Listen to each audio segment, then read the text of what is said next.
안녕하세요. 사랑하는 성도님, 구원의 주님이 우리와 함께 하십니다. 우리와 함께 하시는 주님을 찬양합니다. 기도합시다.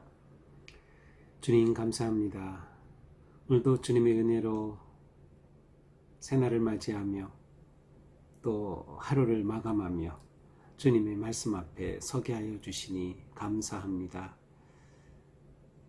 우리에게 전해진 생명의 복음이 아니었더라면 저희들은 소망 없이 살 수밖에 없었을 터인데, 복음으로 인하여 저희들은 새 생명을 얻었고 하나님의 은혜 안에 거하게 된 것이 너무도 놀랍고 감사할 뿐입니다. 오늘도 주님의 말씀을 기다리고 사모하는 저희들의 심령에 주님 다가오셔서 말씀하여 주시고 말씀을 잘 깨닫게 하여 주시고 또 말씀대로 살아갈 지혜와 용기와 믿음을 더하여 주시옵소서. 예수님 이름으로 기도합니다. 아멘. 오늘 말씀은 데살로니가전서 2장 1절에서 16절까지입니다. 형제들아, 우리가 너희 가운데 들어간 것이 헛되지 않은 줄을 너희가 친히 아나니, 너희가 아는 바와 같이 우리가 먼저 빌립보에서 고난과 능욕을 당하였으나 우리 하나님을 힘입어 많은 싸움 중에 하나님의 복음을 너희에게 전하였노라. 우리의 권면은 간사함이나 부정에서 난 것이 아니요 속임수로 하는 것도 아니라 오직 하나님께 옳게 여기심을 입어 복음을 위탁받았으니 우리가 이와 같이 말함은 사람을 기쁘게 하려 함이 아니요 오직 우리 마음을 감찰하시는 하나님을 기쁘시게 하려 함이라. 너희도 알거니와 우리가 아무 때에도 아첨하는 말이나 탐심의 탈을 쓰지 아니한 것을 하나님이 증언하시느니라. 또한 우리는 너희에게서든지 다른 이에게서든지 사람에게서든지 영광을 구하지 아니하였노라. 우리는 그리스도의 사도로서 마땅히 권위를 주장할 수 있으나 도리어 너희 가운데서 유순한 자가 되어 유모가 자기의 자녀를 기름과 같이 하였으니 우리가 이같이 너희를 사모하여 하나님의 복음뿐 아니라 우리의 목숨까지도 너희에게 주기를 기뻐함은 너희가 우리의 사랑하는 자 됨이라. 형제들아, 우리의 수고와 애쓴 것을 너희가 기억하리니 너희 아무에게도 피해를 끼치지 아니하려고 밤낮으로 일하면서 너희에게 하나님의 복음을 전하였노라. 우리가 너희 믿는 자들을 향하여 어떻게 거룩하고 옳고 흠없이 행하는지에 대하여 너희가 증인이요 하나님도 그러하시도다. 너희도 아는 바와 같이 우리가 너희 각 사람에게 아버지가 자기 자녀에게 하듯 권면하고 위로하고 경계하노니 이는 너희를 부르사 자기 나라와 영광에 이르게 하시는 하나님께 합당히 행하게 하려 함이라. 이러므로 우리가 하나님께 끊임없이 감사함은 너희가 우리에게 들은 바 하나님의 말씀을 받을 때에 사람의 말로 받지 아니하고 하나님의 말씀으로 받음이니 진실로 그러하도다. 이 말씀이 또한 너희 믿는 자 가운데서 역사하느니라. 형제들아, 너희가 그리스도 예수 안에서 유대에 있는 하나님의 교회들을 본받은 자 되었으니 그들이 유대인들에게 고난을 받은 과 같이 너희도 너희 동족에게서 동일한 고난을 받았느니라. 유대인은 주 예수와 선지자들을 죽이고 우리를 쫓아내고 하나님을 기쁘시게 하지 아니하고 모든 사람에게 대적이 되어 우리가 이방인에게 말하여 구원받게 함을 그들이 금하여 자기 죄를 항상 채우매 노하심이 끝까지 그들에게 임하였느니라. 아멘. 자, 오늘 2장에 들어오면서 사도 바울, 물론 이제 바울 개인이라기보다는 함께 일했던 그러니 선교팀이라고도 할 수 있는데요. 그 사역과 태도가 어떠했는가, 어떤 마음과 어떤 태도로 사역했는지 하는 것을 아주 자세하게 보여줍니다. 아마도 이렇게 하는 것은 데살로니가 교회 성도들이 사도 바울을 다시금 기억하고 생각하며 사도 바울의 그 사역이 얼마나 진실되었는가를 보고 뿐만 아니라 그렇게 또한 본받게 되기를 원하는 마음이 있었기 때문이겠죠. 자, 2장 1절 이렇게 시작됩니다. 형제들아, 우리가 너희 가운데 들어간 것이 헛되지 않은 줄을 너희가 친히 아나니. 자, 바울과 그 일행 그 선교팀이 데살로니가에서 복음을 전한 것은 그리 오랜 기간이 아니었습니다. 3번 회당에서 복음을 전하였고 아마도 3개월 내지 6개월 정도 머물렀을 것이라고 추정을 하는데 그 머무는 과정에서도 오래 머물지 못하고 그렇게 급히 쫓겨나야 하듯 떠날 수밖에 없었던 상황이 있었던 것이죠. 이러한 것들을 보면서 아마도 사람들이 바울은 그 복음 사역이 실패했다라고 하는 말을 하였던 것 같습니다. 왜냐하면 그들에게 간 것이 헛되지 않은 줄을 안다라고 했으니까요. 헛되다라는 것은 텅 비었다, 실패했다라는 뜻이에요. 그러니까 데살로니가 교회 성도들의 그들의 지금 그 믿음의 모습 자체가 바울의 사역이 헛된 것이 아님을 증명해 준다라는 의미가 담겨 있는 셈이죠. 2절입니다. 너희가 아는 바와 같이 우리가 먼저 빌립보에서 고난과 능욕을 당하였으나, 네, 이 데살로니가 이르기 전에 빌립보에 먼저 갔었는데 거기에서 바울은 엄청난 고난을 당하죠. 예, 감옥에 투옥되기도 하죠. 물론 거기에서 그 감옥에서 찬양하면서 나오는 그러한 기적을 경험하기도 하지만 말할 수 없는 고난을 받았어요. 그러면서 데살로니가에 이르렀지요. 그러나 하나님께서는 이렇게 고난과 능욕을 당하는 많은 과정 속에서 바울은 하나님을 힘입어서 어떻게 했습니까? 많은 싸움 중에 하나님의 복음을 너희에게 전하였노라. 이러한 어려움 가운데서도 데살로니가 교회 성도들에게 사실은 이미 정해져 있는 교회가 아니고 그 성도들이 교회를 이루는 것이니까 이 데살로니가 성도들에게 이렇게 이 어려움 중에도 복음을 전하였음을 지금 바울은 말하고 있는 것이죠. 그러므로 담대하게 복음을 전하였다 하는 것을 보여줍니다. 실패한 것이 아니라 담대하게 복음을 전하였다. 그것이죠. 헛된 것이 아니라 하나님을 힘입어서 이 일을 이루었다라고 말씀합니다. 자, 그렇다면 구체적으로 이렇게 하나님을 힘입어서 복음을 전한 것은 어떤 모습입니까? 우리의 권면은 간사한 부정에서 난 것이 아니요 속임수라는 것도 아니라, 자, 바울이 가서 권면은 복음을 전한 것이죠. 이 복음을 전한 것은 간사하게 한 것 아니다. 잘못된 생각으로 한 것 아니다. 두 번째로는 부정해서 난 것이 아니다. 불손한 마음으로 하지 않았다. 세 번째로는 속임수로 한 것이 아니다. 자, 잘못된 생각, 불손한 마음, 속임수, 이것은 그 당시에 소위 그 순회 설교자 아니면 순회 예언자라고 하는 자들이 다니면서 거짓된 복음을 전하거나 거짓된 것을 가르치곤 했어요. 근데 그들과는 다르다라고 하는 것을 말하는 것이죠. 우리는 이렇게 한 적이 없다는 것입니다. 어떻게 했습니까? 그러면 4절, 오직 하나님께 옳게 여기심을 입어 복음을 위탁받았으니, 자, 이렇게 복음을 전한 것은 하나님이 맡겨주셨기에 복음을 전한 거다. 그 확신 가운데 전한 겁니다. 사람의 간교한 생각과 간사한 부정에서 온 것이 아니라 하나님이 맡겨주셨다는 그 확신에서 이렇게 담대히 복음을 전했다. 두 번째로는 무엇이에요? 사람을 기쁘게 하려 함이 아니라 오직 우리의 마음을 감찰하시는 하나님을 기쁘시게 하려 합니다. 바울과 일행은 복음을 전할 때에 하나님을 기쁘시게 하겠다고 하는 일념으로 그들에게 복음을 전하였던 것입니다. 하나님께서 바울을 인정해 주시고, 여기서 인정해 주셨다는 위탁이라는 단어 안에 포함이 되어 있어요. 그래서 영어 성경에서는 받아주셨다, approve라고 되어 있어요. 그러니까는 바울의 이 복음 전함을 모든 것을 테스트하시고 받아주시고 인정하여 주셨다, 승인해 주셨다.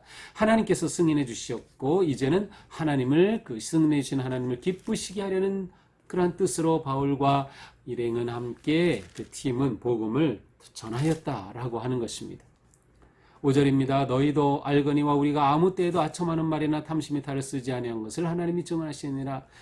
여러분도 알고 있지 않습니까? 우리가 데살로니가에서 복음을 전할 때 어떻게 했습니까? 아첨하는 말 하지 않았습니다. 이렇게 아주 교묘하게 속이는 그러한 아첨하는 말로 여러분을 통제하려고 하지 않았다는 거죠. 탐심의 탈을 쓰지 않았다. 개인의 이익을 추구하면서 복음을 전하지 아니하였다는 것이죠. 또한 6절에 보니까 사람에게 영광을 구하지 아니하였다. 하나님의 인정을 구했을 망정 사람의 영광, 사람의 인정을 구하기 위해 복음을 전하지 않았다라고 분명하게 말합니다. 이렇게 세속적인 연설가 혹은 세속적인 순회 설교자들과는 다르다라고 하는 것을 분명하게 드러내고 있죠. 자, 그러면 어떻게 했습니까? 7절이죠. 우리는 그리스도의 사도로서 마땅히 권위를 주장할 수 있으나, 그리스도의 사도이지만, 우리라고 한 것은 아마도 바울과 실라를 말할 것이죠. 우리는 사도로서 마땅히 권위를 주장할 수도 있지만 그렇게 주장하지 않았어요. 어떻게 했습니까? 유순한 자가 되어 유모가 자녀를 기름과 같이 했다. 유순한 자가 되어 부드럽게 온유하게 어머니와 같이 그들을 그렇게 돌보고 복음을 전하고 양육하고 세워줬다라고 하는 뜻입니다. 그러므로 우리가 이같이 너희를 사모하여 하나님의 복음뿐 아니라 우리의 목숨까지도 너희에게 주기를 기뻐함은 너희가 우리의 사랑하는 자 됨이라. 우리가 이렇게 한 것은 너희를 우리가 사랑하기 때문이다 라는 거예요. 너희를 사모하고 너희를 사랑하였기 때문에 우리는 유순하게 어머니와 같이 권위를 주장하지 아니하고 그들을 그렇게 복음을 전하고 돌봐준 것입니다. 더 나아가서 그들을 위해서 희생적으로 목숨까지도 너에게 주기를 기뻐한다. 희생적으로 사역하였음을 말하고 있습니다. 9절에 다시 말합니다. 형제들아 우리의 수고와 애쓴 것을 너희가 기억하리니 우리가 이렇게 쓴 것 여러분이 다 보지 않았습니까? 기억하고 있죠? 라고 생각하는 거 다시금 그들에게 생각하도록 떠올리도록 그렇게 말합니다. 너희 아무에게도 피해를 끼치지 않으려고. 자, 또다시 바울과 실라 디모데가 어떻게 그들 가운데 하였는지를 말합니다. 자, 여기에서는 피해를 끼치지 않으려고 했다. 여기서 특별히 피해를 끼치지 않는 것은 밤낮으로 일하면서 너에게 복음을 전하는 것과 연결되는데 밤낮으로 일하면서 이것은 바울은 자비량 선교사였습니다. 그러니까 모든 선교 비용은 후원받아서 한 것이 아니고 스스로 돈을 벌면서 텐트 제조업자로서 텐트 메이커 제조업자로서 스스로 돈을 벌면서 그 번 돈을 가지고 복음을 전하는 선교사였어요. 자비량 선교사였어요. 그것은 그들에게 피해를 끼치지 않기 원해서였기 때문인 거예요. 가난한 데살로니가 교회 성도들에게 부담을 주지 않기 위해서 어떻게 해서든 복음을 전하기 위해서 그렇게 하였다라고 하는 거죠. 이것을 데살로니가 교회 성도들은 다 기억하고 알고 있는 사실입니다. 더 나아가서 우리가 너희 믿는 자들을 향하여 어떻게 거룩하고 옳고 흠없이 행하였는지에 대하여 너희가 증인이다. 바울과 그 선교팀은 데살로니가에서 옳고 올바르게 흠없이 복음을 전하기에 최선을 다했음을 보여주고 있습니다. 자, 이것은 마치 무엇과 같습니까? 11절에 보니까 우리가 너희 각 사람에게 아버지가 자기 자녀에게 하듯 권면하고 위로하고 경계하였다. 자, 아버지의 마음이었어요. 자, 앞에서는 어머니의 마음으로 온유하게, 유순하게, 그리고 여기서는 아버지의 마음으로 그들을 그렇게 권면하고 위로하고 격려하고 그들에게 경계, 교훈하였던 것이죠. 그 목적은 무엇입니까? 이는 12절 너희를 부르사 자기 나라와 영광에 이르게 하시는 하나님께 합당히 행하게 하려 합니다. 하나님께서 받아주시고 인정하시도록 하나님 앞에 합당하게 행하도록 하기 위해서 우리가 이렇게 하였다라는 것입니다. 이러므로 우리가 하나님께 끊임없이 감사함은 너희가 우리에게 들은 바 하나님의 말씀을 받을 때 사람의 말로 하지 아니하고 하나님의 말씀으로 받음이니 진실로 그라도다. 자, 이런 모든 것을 생각할 때 바울은 감사의 마음을 가져요. 왜냐하면 이렇게 수고로 이 복음을 전했는데 데살로니가의 성도들은 이렇게 전하는 복음을 그대로 받아들였어요. 더 나아가서 어떻게 그들의 전하는 말씀을 하나님의 말씀을 사람의 말로 받지 않고 하나님의 말씀으로 받아. 이거 정말 중요한 마음이죠. 중요한 태도입니다. 우리가 묵상을 할 때, 말씀을 읽을 때, 또 설교를 들을 때 모든 순간에 하나님의 말씀을 사람의 말로 받으면 문제인 겁니다.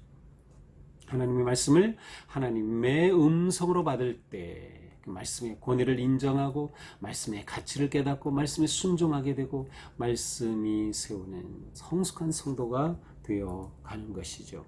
데살로니가 성도들이 그러했다. 그래서 바울은 감사함을 표현하고 있습니다. 끊임없이 감사한다.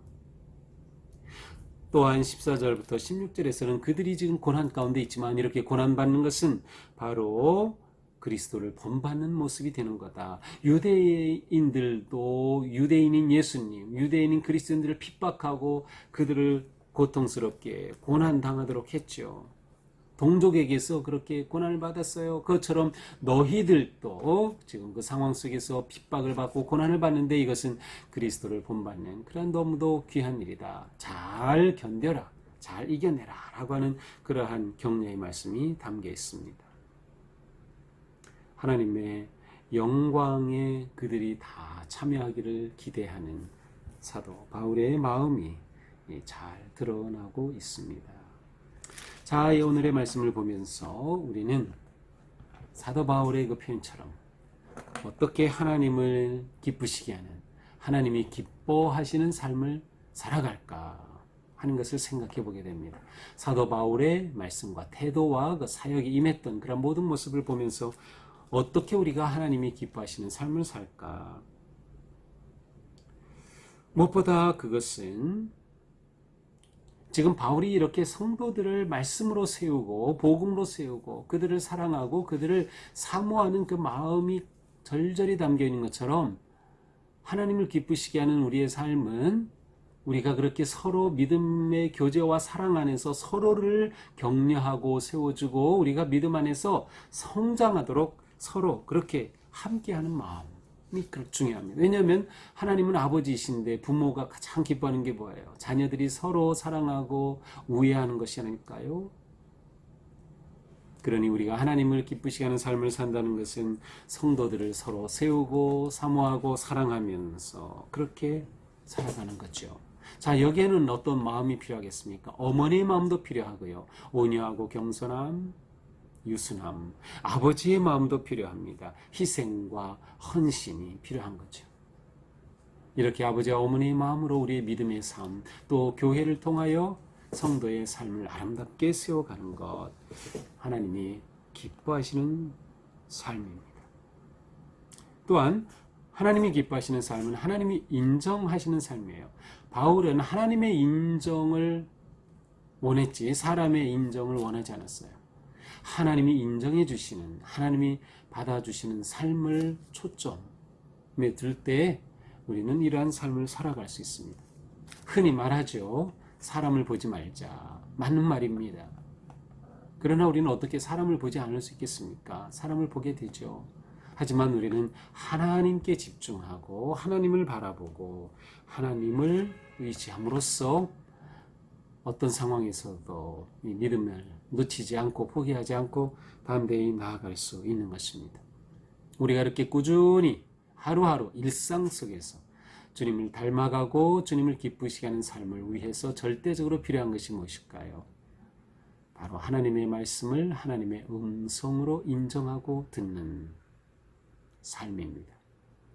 우리가 매일 말씀을 묵상하는 것, 예배를 통하여 말씀을 듣는 것, 말씀을 읽고 공부하고 암송하고 하는 이 모든 것들이 하나님의 말씀을 하나님의 말씀으로 인정하는 마음으로 할 때 우리에게 진정한 말씀의 능력이 나타나게 되는 것이죠.